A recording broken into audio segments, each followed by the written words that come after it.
Welcome back. Another video, another podcast. This episode 62.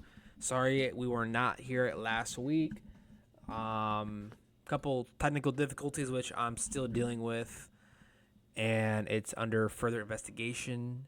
But anyways, no.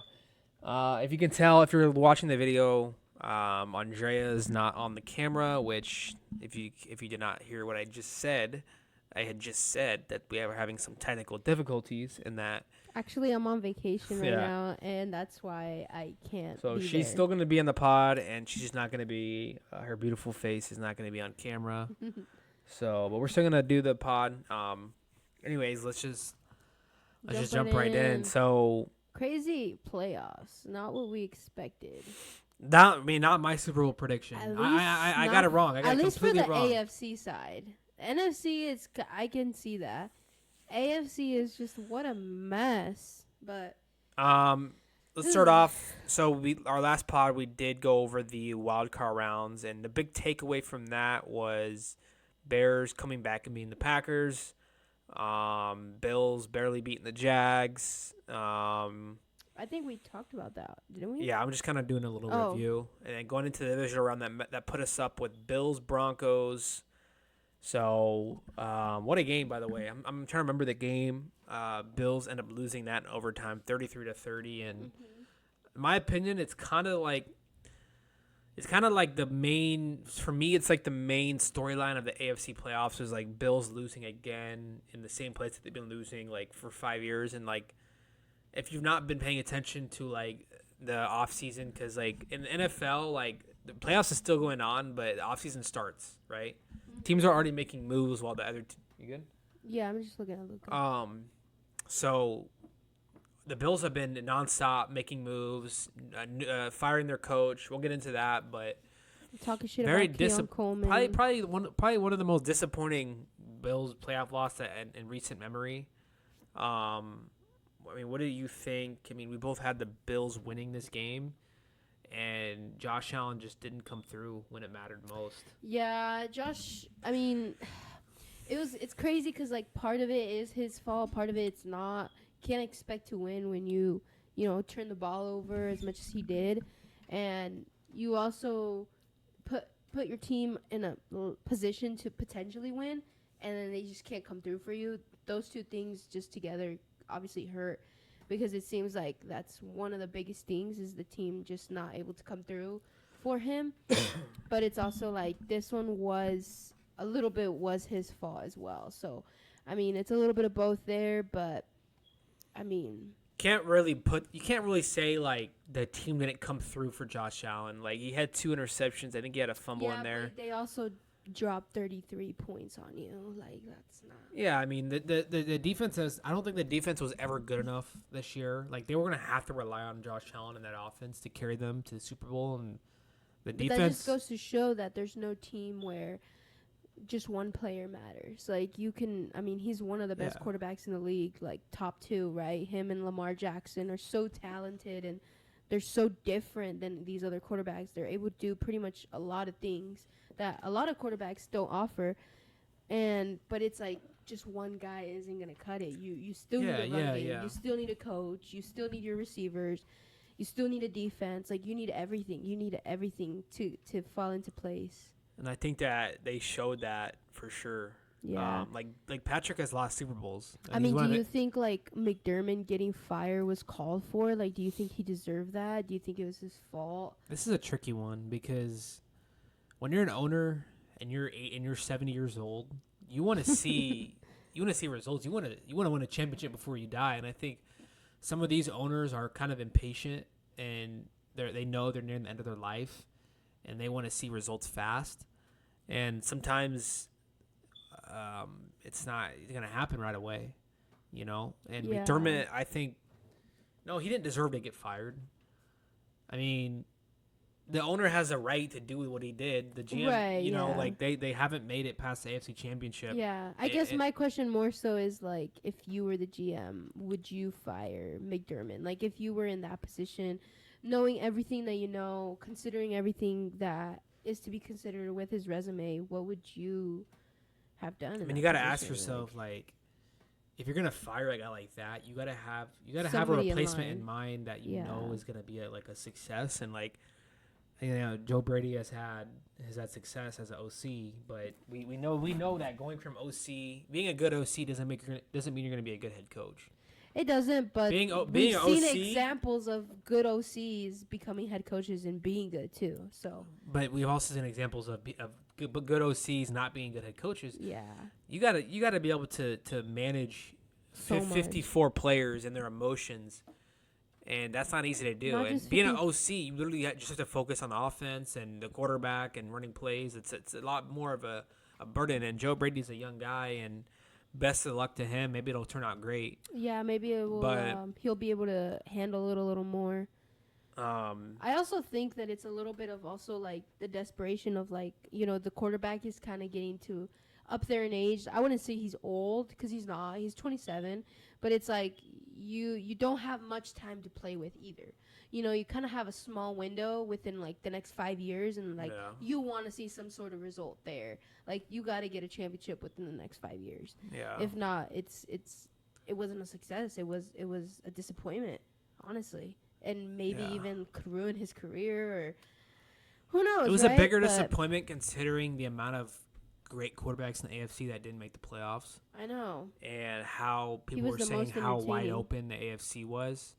And we could go on and on about how the AFC, like how everything happened and how all these great quarterbacks missed the playoffs. But I mean, before this year, I didn't ever feel bad for Josh Allen, but you could clearly tell how much this game meant to him. And this was a legacy game. You know, this is gonna, when he retires one day, They're always we're gonna look back to back. this time plus the few times before this against the Chiefs where he just came up just short. Yeah. And that matters. You know, a lot All of those players what they ifs. care about their legacy. You know. Yeah. All those what ifs, man. But Broncos impressive. Yeah. I mean, Coming going to through. the AFC Championship, I think having that bye week helped a lot. And It was so impressive. Bo Nix broke his ankle. yeah, we'll talk about that. What a mix of emotions if you're a Broncos Oh, fan. Like you're like celebrating that yeah. you like just imagine like the Chargers make it to the AFC Championship and then 2 hours later you're like, "Oh, but we're not going to have Herbert." Yeah, I would It's be like, how do you feel in that? I've never felt like that. shit. It's gotta feel shitty, man. Because it's extremely hard to win that game with your backup quarterback. Yeah. Going on, we had the Niners and Seahawks, which I didn't watch. This was the one game I didn't really watch a ton of, but Niners obviously shorthanded. Injuries have burdened them all year, and the Seahawks proved that they were just a better team Yeah. and just a complete domination. And Just dog I thought this walk. game would be closer because the Niners just fight and they're really well coached. But this game just showed how good the Seahawks are overall: defense, offense, special teams. They opened the game up with a Rashid Shaheed kickoff return, Yeah, that was crazy. like already off the bat, and that Yeah. just shows you how good of a, because they made that move in the middle of the season Mhm. to get Shaheed. He was on the Saints, Yeah. so I mean overall just still impressive that the Niners were able to make it that far with how many injuries they had. Mhm. Niners have been one of my favorite teams to watch. I just love Kittle. I love Fred Warner. He's one of my favorite players, and Purdy. So hopefully they can get back next year, fully healthy. But any thoughts on that game? Yeah, I mean it was just total domination. Yeah, nothing too crazy there to say, but We both picked the Seahawks. yeah. Moving on to the Texans Patriots game. I thought this was gonna be A game which was ugly Better. as fuck. It was so ugly and messy, and it didn't have to be. And I didn't want it to be. I wanted it to be more entertaining, but it really wasn't, just because of how sloppy CJ Stroud played. Now it's like everybody's like, are you in or are you out on CJ Stroud? Like, where does he stand? Are they going to trade him? Is he the franchise quarterback or not? What happened to him? And I totally get all those questions.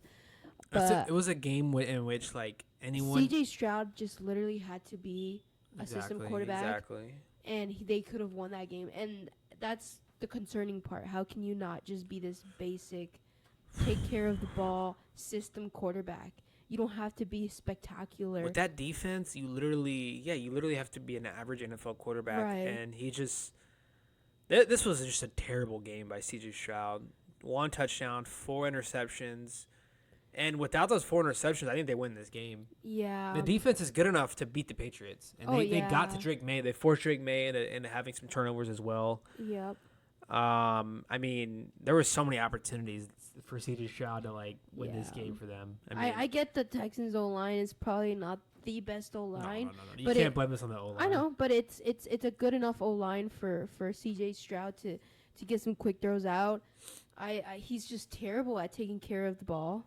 He's terrible at making decisions when he's getting pressured. For some reason, he just throws the ball up. And wherever the ball goes is wherever the ball goes, whether it's getting swatted and then it's a fumble or it's getting intercepted because he just threw it up in the fucking air and nobody was there. No. It's just like weird shit like that. Like I think what's going on I'm is like, what are we doing? I think what's going on is he's taken so many hits in his career that he's in his own head right now, and the fact that, or in the sense of, I'd rather throw the ball incomplete and risk an interception than take it a sack. And I think that sometimes that's good, but sometimes that is risky and it can lead to interceptions. And that's what we see in the playoffs is that when CJ Stroud gets in that mindset, he throws interceptions. Mm-hmm. I'm honestly, I was not super impressed with the Patriots in this game. I mean, they kind of Yeah. like, they were just given this win. Like, Drake May just did barely enough to win the game. Like, they didn't blow him out or anything. Like, Yeah, it just seems like towards the end, like the Texans just obviously had no life in them anymore. There was no point. CJ Stroud wasn't gonna do anything. something tells me, sorry, go ahead. No, go ahead. Something tells me that the Texans are not going to move off CJ. I haven't heard anything about that, and I just don't think that that's something that, I don't think they have the draft pick to even go up and pick a quarterback high, Yeah. I think that even if I'm the Texans, like as the I wouldn't do owner, it I either. wouldn't do it either. I think that it's just something that you need to like have a conversation with him and something that you need to work Yeah. on kind of deal, like because the potential is there and like you see like these like great like glimmers of like whoa, like this guy, he's got a nice deep ball and he does. I think he just needs a little more help around him and I mean at the end of the day it takes at least 5 to 10 years for a quarterback to fully develop. He's still young. He's like 23, yeah, like 24. he's a young kid, like he's got a lot of like growth to do and he'll be fine. I think you're right. They try to build that O line back up, get Nico Yeah. and Dell back healthy, and kind of start fresh next year because the defense is Yeah. going to be good enough next year as well. Yeah, like if I were them, like I feel like their defense is great. I feel like in the first round I would take a O lineman, take either a tackle or something like that, and then and try to build off that. Yeah. Next up, Rams Bears.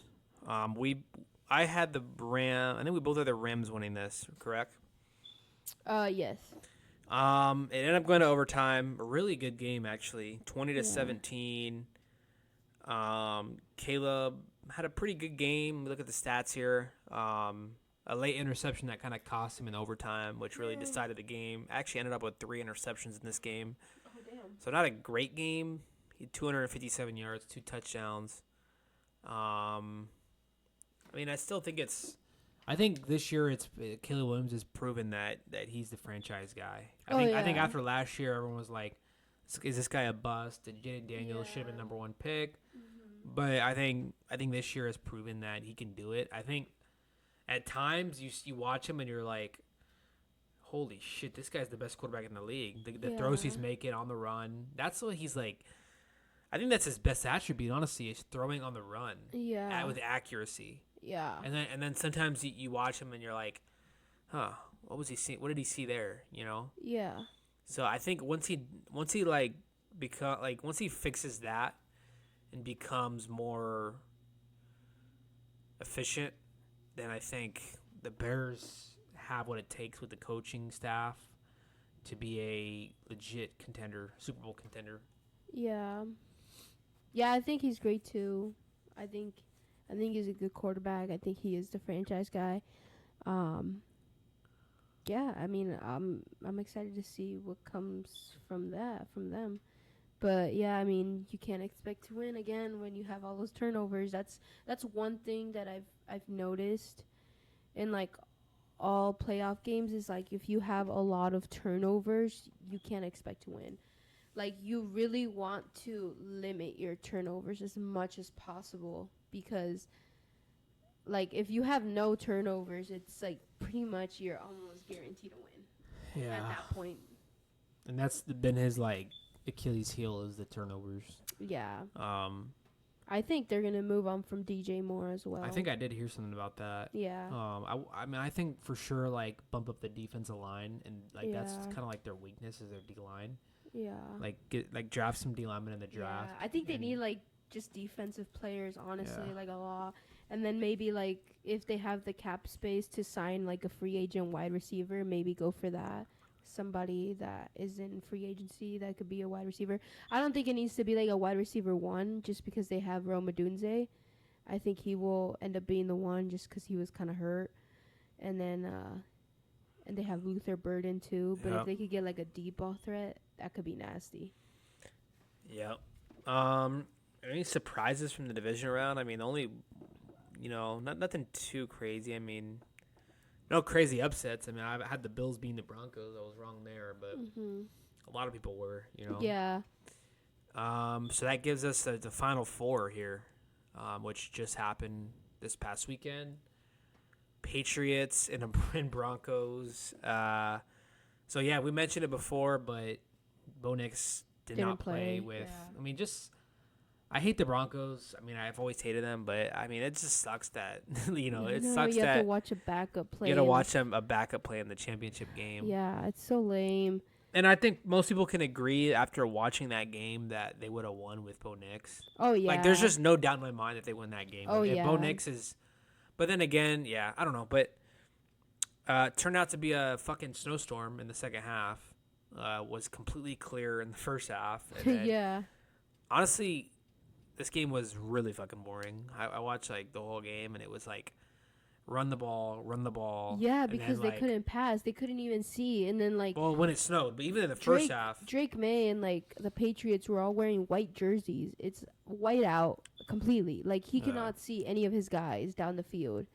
You'd much rather be the Broncos quarterback because you can see those bright ass orange jerseys. But unfortunately their quarterback just couldn't do anything. But I feel Well- like in my head though, if Bo Nix was playing, I think they would have gone to the Super I mean, Bowl. for sure, I without a think- doubt. I think I think they beat them like 17-10 or 21-10. Yeah. But I mean, I did like you see the Stidham touchdown pass. He had a deep ball to Mims and then a touchdown pass to Sutton in like the first quarter, and I was like, oh my god, like Stidham like actually gonna lead them to the Super Bowl. I know. I was And then thinking after that, it too. was like okay, like he didn't couldn't do anything. shit. Yeah. Especially like once the snow started coming down and like you couldn't see shit. It was like run the ball. Like they were like just punting just to punt. Because And I'm surprised that the New England was even able to win just because like they kept trying to run the ball, but it just really wasn't working. Like there was a lot of times where like they were not getting anything. Like they would put Ramondre in and like he would get like 3 yards. Like Travion Henderson, I don't know where he's been. they didn't like- play him this Like game. yeah, like he's It was been weird. yeah, he's been somewhere else. I have no clue. I don't know why they didn't play him. Like I was Yeah. watching the game and Ramondre was like not doing much. Yeah, he was And getting He stuck. looked slow. Yeah. And I was just like, put the young kid in and see what he can do. Yeah, he's Because got Ramondre's not doing speed. shit. Yeah. Giving him the rock and him running 2 yards every play. Yeah. Not gonna win you this game. Right, I mean, and they then got obviously lucky, but like passing deep is not out of the question. It's just too like there's no visibility.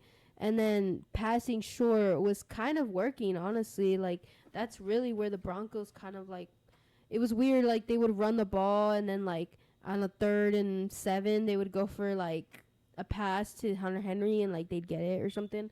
And like it was just weird. It was like a weird, messy game, mostly defensive and I'm not impressed with the Patriots yeah, at not all. impressed at all. I don't even know. They've just gotten like so I haven't- wouldn't say lucky, but slightly lucky, but also like you could tell like Drake May is able to get away with certain things just because of how much talent there is on their roster in Their other areas. their defense has played good. Yeah, but their secondary has been really good. I haven't been impressed with Drake May or that offense the entire playoffs. Yeah. I think they've gotten lucky with matchups, and their defense has played better than people expect, and that's why they're in this situation. And then obviously playing a backup quarterback, that's a huge advantage. Yeah. So, well, yeah. If you look at the stats, like Stidham had a better game than than Drake May on paper. Yeah. I mean, he had 133 yards. Drake May only had 86. Yeah, I mean that's just ridiculous. So, you could say he had a better game, but yeah. Yeah, I'll say it again. Like 100% if Bo Nix plays, they win this game without a doubt. There's no way that they score 7 points with Bo Nix. Yeah. So I think if Stidham would have if he did what he did in the beginning and then at the end just potentially had been able to get one more touchdown, I think that they would have won. I think that would have been the nail in the coffin because their defense is just so good that they would definitely have stepped up even more, Yeah. So, but Well, I mean, everything happens for a reason. Now the real game, Rams and the Seahawks. Oh my gosh, what a game! Every time these teams get together, it's like basically the best game of the year. Every time. This is the third time they're playing each other. They know each other well. I mean, this felt to me like the Super Bowl. Yeah. Two teams, probably I think two of the best two teams in the playoffs. The crowd was going crazy. Yeah. The 12s were out. The 12s were out, man. The Seattle has that juice. Like I watched that game and they had especially on the special teams and the defense, they had that aura, that juice, that speed. I feel like they were out playing the Rams in that sense. If the Rams didn't have Matthew Stafford, who's a fucking just a wizard with the ball, they would have got just it would have been a complete blowout. Woolen was playing really good. He was, except for that one call he got, that was not because he didn't play good. That was just because he was being stupid. But he played really good that game. I mean, just their defense, just covering Puka and Devontae is not an easy task. And they did have some not blown coverages, but spots where the defense didn't play as good. But at the end of the day, it's the Rams are the best offense in the league this year statistically, and the Seahawks are the best defense in the league statistically. But when you have a 1-2 punch like Adams and Puka, how do you cover that? You can't double one guy. You just can't. Yeah. So and the Rams just showed that having a powerful offense like that can outplay a great defense. They still ended up losing. And should we talk about the Rams first or the Seahawks? Probably the Rams. So was rooting for the Rams. I picked the Rams to win. I mean, picked the Rams to win, but I don't, because we didn't do a podcast the week before. Yeah, you were gonna switch it. I wasn't able to tell you guys that I switched my pick. Wow. Well, I had told you. They told me. Yeah, because you had asked me. You said, "Who are you going for, the Seahawks or the Rams?" And I said, "Actually, I switched my pick. I'm going for the Seahawks. I think they're gonna win." And you were like, "Really? You think they're gonna win?" And I was like, "Yeah, I think the Seahawks just showed me that they are just so much better." They showed you in the Niners game? Yeah, I just knew. Yeah, just something that I saw. I don't know what it was, but I was just like, this team looks different, man. Yeah. Yeah. So anyways, yeah, so Rams losing the NFC Championship. You see the emotion on Devontae Adams' face after the game. Yeah.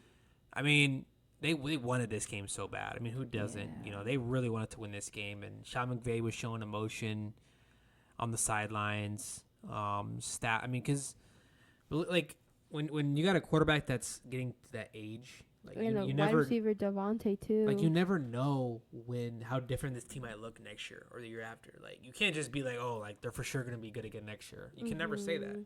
Injuries. Everyone thought the Chiefs. I mean, I thought the Chiefs were going to be better than we were this year, and we sucked. So that's where the emotion comes from. I don't think Matthew Stafford. I think if I'm the GM of the Rams, I bring the team back together. What do you do?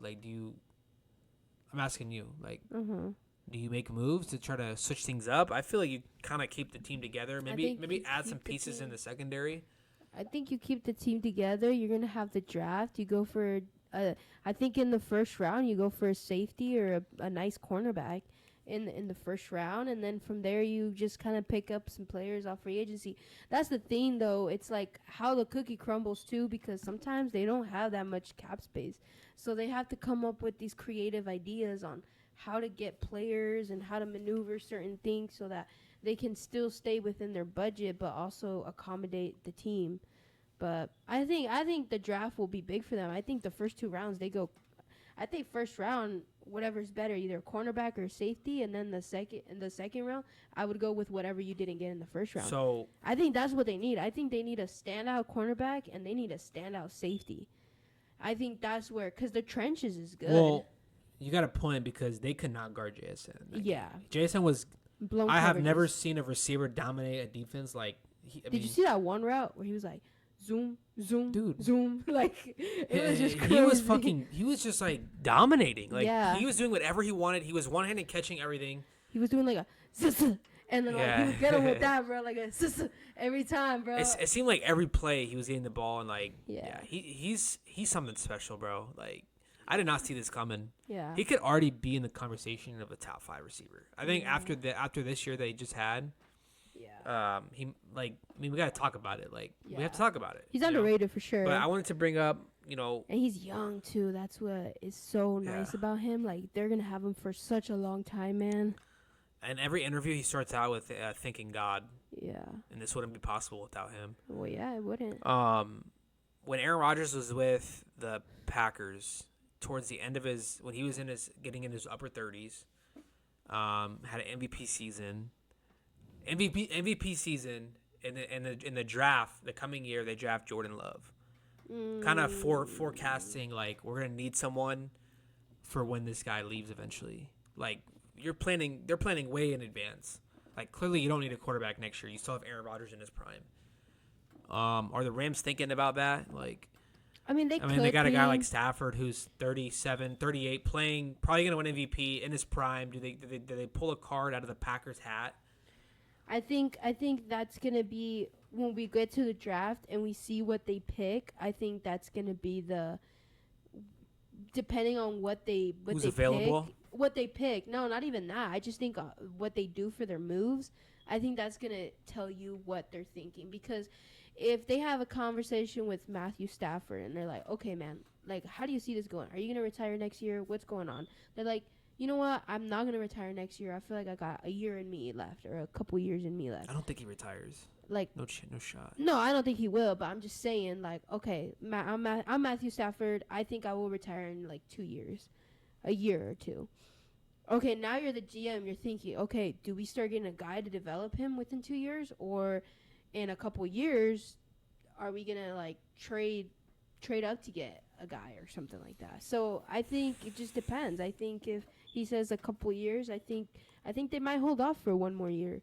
Don't you think it also depends on who's available at quarterback? Like yeah, like you this can't just force it and pick a guy that you don't really love that much. It has to be someone that you're like, I'm in love with this guy. This year is kind of like bad too, the quarterback room. Other than Mendoza, I feel like everyone else is not like to his level. Like the Packers, they love Jordan Love out of the draft.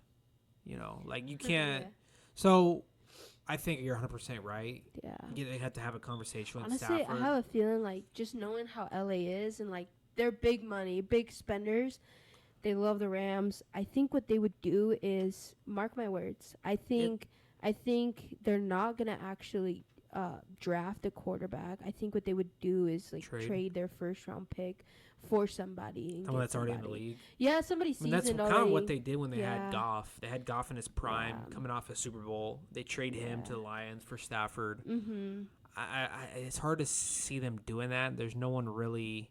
I think they on would the do that. trading block. Kyler Murray. I think right now, it Stafford might not. just fits their off. He just Yeah, it's perfect. They're a perfect fit. That's the thing. It's just like it's one of those things too, where it's like the next guy you can't expect to be Stafford. It's just gonna be their own person. Like you can't. Franchises will always do that. They will always compare, the last of the. Like, we did that with Rivers. It's like, oh, this guy Herbert, he's nothing like Rivers. Like, I don't know if he's going to fit. But you have to kind of just trust the franchise in a way. let things work out the way they will. So I think, I mean, obviously he has at least 2 or 3 more years left in him, at least. Yeah. I don't see them moving on from him. Yeah. I think him and McVay is like a perfect match, perfect fit. It's like Mahomes and Reed. Like Yeah. you can't split them up and expect to get the same results. Yeah, I don't know. I don't know if they would go for somebody more like a project, like somebody who is like shows like glimmers of like good, but then like you're not too sure about them, like Tua or like Dylan Gabriel or like Tyler Shook from the Saints, like guys like that, you know, like they're mid, but like they could be great. I don't know if they like are that type of franchise, like to believe in somebody. Yeah. Yeah. I mean, I don't see them making a move at least see this them year. go for like Mac Jones maybe. Seahawks. I mean, what a bounce back from not making the playoffs to now making the Super Bowl. Getting a second-year head coach.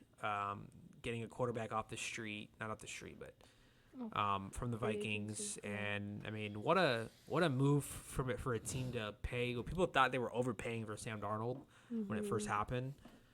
To now it's starting to pay off. And I didn't know this, but he actually led the league in turnovers this year. Darnold.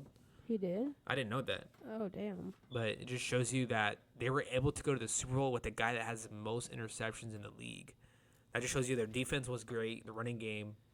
Yeah. By the way, Kenneth Walker looked fucking amazing in this game. Yeah, looks like he was running his fucking ass. Every time he got the ball, it kind of reminded me of like Saquon from last year when like every time he got the ball, like he was making 2 guys miss and then he was just outrunning everyone. And that's what it felt like with Kenneth Walker. And it just Tony made a point. You know, you're seeing with Charbonnet out. Now they're giving Walker the majority of the ball carries, and it shows you like they should have been doing this a long time ago. Yeah. Like Kenneth Walker is that good to be getting the ball 20 times a game. Yeah. But what they were doing was they were giving him the ball 10 times and Charbonnet 10 times, and it was fucking with the rhythm. Yeah. But yeah, what a game by JSN, Kenneth Walker, Sam Darnold. Those would be the MVPs of that game right there. Like I said, JSN just insane, bro. Yeah. Just top to bottom, they look great. I think their defense had obviously, I mean, they did drop like what, 20, 30 points on them. Like, yeah, it's not, but you also have to realize like they went up against one, like the best offense in the league. Like, you know, that is to be expected, but they still came out and won the game. They would have had less points if Woolen wouldn't have started talking crap to the bench. If he wouldn't have done that, they wouldn't have gotten a first down and they wouldn't have scored a touchdown. By the way, that would have been all over the feed, clipped it all over if they ended up losing that game. Oh yeah, and like it turns out that like Woolen was like that one time. I mean, I don't feel like it was that much of a taunting. Like if you watch it back, it was like he was just like yelling stuff. I don't feel like he did quite enough to like deserve that because that's a 15-yard penalty, automatic first down. Do you think from the dead ball spot? Do you think that Stafford, because he was yelling at Stafford? Do you think that's why Stafford went straight at him the next play? Because Stafford threw it to the guy who Woolen was guarding. Because Puka scores and Puka just looks over at him and he starts yelling. You know it was intentional. Yeah. Oh. But what a fucking he got lucky there, dude. If they would have lost that game, because the teammates were already on his ass about it on the sidelines. Yeah. Oof. He got real lucky right there. He really, really did because they were up 31 to 20. That made it 27. Now they're in the game again. It's like you that literally, and that was already 4th down. Like, so then when he went to go yell at them, it's like from the dead ball spot, which is like worse too because it was like up there. It was really close or closer. Yeah. And all it took was one deep shot from Matthew Stafford and Puka's right butt cheek, and he's got it. Now we get on to a Super Bowl rematch from, was that like 7 or 8 years ago, 9 years ago? Seahawks Patriots. I mean, clearly I did not have this in my predictions. No. Beginning of the year, middle of the year, start of the playoffs. That's what you love about football, though. You never know what's gonna happen. So my first thought is one, the Patriots have not played. The Patriots have not played a team like this all year. A team that's balance from top to bottom with the running game, a defense, O-line, D-line, special teams, coaching. First thought is this could be a blowout. I mean, you mentioned it, like, if the NFL is scripted, they're not going to want this to be a blowout. It's going to be a close game. But I just feel like the Patriots, they're outmatched. I don't think the Patriots have a real number one receiver. Like, I just don't see them. I don't think they do. Like the Seahawks have a true number one in JSN. I will say, though, the Patriots do have one of the top 3 best cornerbacks in the league. So I'm very curious to see how JSN will look against Gonzo. I am very curious to see. That's a good point. And their secondary is really, really good. So this is gonna be great. This is gonna be a good game. So you think that the Seahawks offense versus the Patriots defense is what we're gonna look like? That's like the main attraction. Yeah. What do you think about the Patriots offense versus Seattle defense? Do you think the Seattle defense just dominates their offense? I think I agree. Yeah. But that other side is where things are going to be interesting. Like you said, with that D-line. So it could be a closer game than you think just because of that reason. Because their defense is, I think their defense is slightly better than their offense. In the playoffs so far. Like regular season, their offense was like all, shiny and MVP this and MVP that. But now it's like roles have reversed. Now it's the defense really shining. And I mean, their secondary is just so nasty, man. So like sometimes like JSN on Gonzo. I know. Let me talk about that because like sometimes you think like okay, like there's definitely gonna shadow this guy, right? He's the best corner. But then you watch a game and you're like, why is he not shadowing? But the way the Seahawks run their offense is JSN's always moving around. Sometimes he lines up in the backfield. You can only truly shadow a guy if you know he's going to be in one spot. But when you have receivers that all constantly move around and are in motion, it's hard to do that. So I think that Seattle's not going to let Gonzo shadow. Even if Gonzo shadows him for like half the game, I think JSN's a better player. I think so too. I don't know if Gonzo's on the thing, PS2's level. They also have so much more weapons on offense than more weapons than the Patriots have on defense. Like, they have Cooper Kupp, Rashid Shaheed for the deep ball. They have Barner. Like, they have Kenneth Walker, Sam Darnold. They have, what's the other tight end? Parkinson or whatever? That's the Rams. Wrong guy. My bad. I don't know who their second tight end is. They have another tight end, though. Somebody that I'm thinking of. I can't think of right now, but I mean, they got a lot of depth. They got a lot of guys out there, so. But they'll make something work. You're right. The Patriots defense has been lights out, but no offense, they've gone against you guys with a hurt O-line, just a bad O-line. Texans bad O-line and just bad quarterback play, and then a backup quarterback. Like their defense, obviously, it's gonna look good against that. Yeah.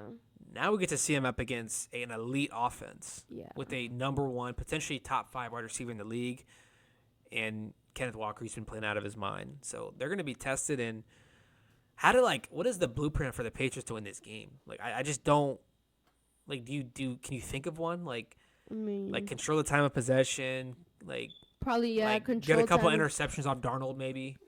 That would be helpful. If they do get interceptions, they're going to have to score. Any points they can get, they're going to have to play super conservative. Like, take care of the ball, run the ball well, efficiently, pass the ball well and efficiently. This is how I think take any points that as they come. If you don't convert on a 4th down, you're not going for it. We're getting that field goal. We're getting the sure points. I don't think the Patriots are going to be able to put up enough points. I think the Seattle's D-line is going to just dominate the Patriots O-line. The Patriots O-line is just not good enough to go up. They're not like an Eagles O-line from last year. I feel like it's going to be at first like tight, like and feel then it out kind of. Yeah, and then like after that, I think it's going to be like just Seahawks. It's going to be their show. And that's it. Yeah. I just don't see a way. And then we're going to get Bad Bunny in the middle. Yeah. And then we're going to continue with the game. I mean, I love to see the best teams in the Super Bowl, and I just don't feel like the Patriots are the best team in the AFC this year. Even though they made it there, I think the Bills were better. But My prediction is the Seahawks. Obviously, your prediction is the Seahawks. yeah. What a crazy. What would it be crazy if the Patriots win this game somehow? Yeah. They might be up there with like best dynasties with the Yankees and like probably like the Yankees, the Red Sox, the Dodgers, the Lakers, like big franchises like that. Yeah. Well, before we wrap it up, we will kind of be off and on from now on. Football was kind of our main subject to talk about. Yeah. So now that it's coming to an end, we're gonna be here whenever there's stuff to talk about. Yeah. But it's not gonna be a weekly thing. I'm gonna try to put out content on my own every now and then, but don't expect weekly videos. Yeah. We're gonna take a slight break just because we don't want to bore you guys with just boring content. I think this podcast is truly like a sports podcast. It's not. Yeah. Like we tried doing the Other stuff. like talk about our personal life and stuff, and it just kind of didn't work out. Yeah. We find it the most fun when it's like sports based. Yeah. Either baseball's coming up. Yeah. We talk about basketball, mostly football though. I think mostly football. I mean, we do talk about baseball, but it's also like a sport where it's barely going to be starting up. Like, there's not going to be much to talk about. I mean, it's like maybe at the beginning, like, teams look different and stuff, but then after that, it's just kind of like regular season, long-ass season. So, I mean, the best time to watch sports is October, man. That's best time of the year. I love October. You get baseball, football. You get good weather here in Iowa, nice and beautiful, crispy fall weather. You get wonderful playoff games for baseball, and you're getting football like right in the beginning / middle. So what you're telling me is that we're nearing the phase of the year where there's like sports is at an all-time low. Where sports literally sucks. I think after the Super Bowl we have basketball. Oh, you know what? In the summer there is going to be the World Cup this year. We'll have something to talk about too. And it's coming here to the United States, so that'll be cool. But like here soon, it's gonna be literally basketball regular season, which we and you don't really care about and really watch. Basketball has kind of been like the new baseball, like that it was like a few years ago, where it was just kind of like lame as hell. Nobody wanted to watch it. Nobody wanted anything to do with it. Basketball is... People love playing it, and people do love basketball, but for some reason, it is not entertaining at all because of all the fucking fouls that they call. I feel like basketball is slowly... Like, I'm slowly losing interest over the years. Yeah, there's no physicality to it. It's boring. Like, I'm truly... Like, I still love the playoffs, and even that, it's like... For me, it's kind of like baseball's kind of... I'm getting more interested in baseball and less interested in basketball. Mm-hmm. So it's kind of interesting. I'm not really too sure why, but I think you're right. Like the physicality of it and just the rules are changing a lot in basketball. Yeah, they're making it kind of more like complicated. So it's just like soft. I think they need to rethink. It's a soft league. Rethink the playoff like structure. I think 7-game series for every round. I think they need to go more towards like a baseball style. Yeah. Where it's like a short first round and it kind of gets longer. I think they need to do best of 3 for the first round. I don't get why they need like 5 games even. I think the biggest thing now that I think about it, the biggest thing that has truly ruined basketball is the injuries. Yeah. And players sitting out. Like that is what's ruining the last decade of basketball. I like mean, back in the Kobe days. Injuries suck, but they happen in football too. I mean, there's some of the biggest stars this year got hurt, but it didn't ruin football. But in basketball, you're seeing like they have a back pain and they're out. They stubbed their toe and they're out for 2 games. Yeah, well that's ridiculous. But like they sit out for the most minor injuries. Yeah. And it's like, no, back in the day, bitch, you played through a fucking back pain. Maybe I feel like for basketball they should shorten the schedule too. Like they kind of did that with baseball. Like they used to play a lot more, but they need to make it smaller. So like they don't want to do that because of the records. So like all the records that have been, like most points scored in a season, like it would change everything. Oh. Because if you shorten the season, then you have to make like a new record book. It would start from scratch. Oh, I see what you mean. Yeah, I don't know. But yeah, they got a lot of UFC is up there for me as well with one of my favorite sports. Just had a crazy fight. Oh yeah, UFC. Yeah. But Yeah, we'll just be bringing out content as it comes, and Yep. we just don't want to bore you guys, and we don't want to be bored here talking, yapping. Yeah. All right, y'all. Appreciate the love. Hit that like button. Subscribe, baby. Peace. See you next time. Woo, wee, wee, wee, wee.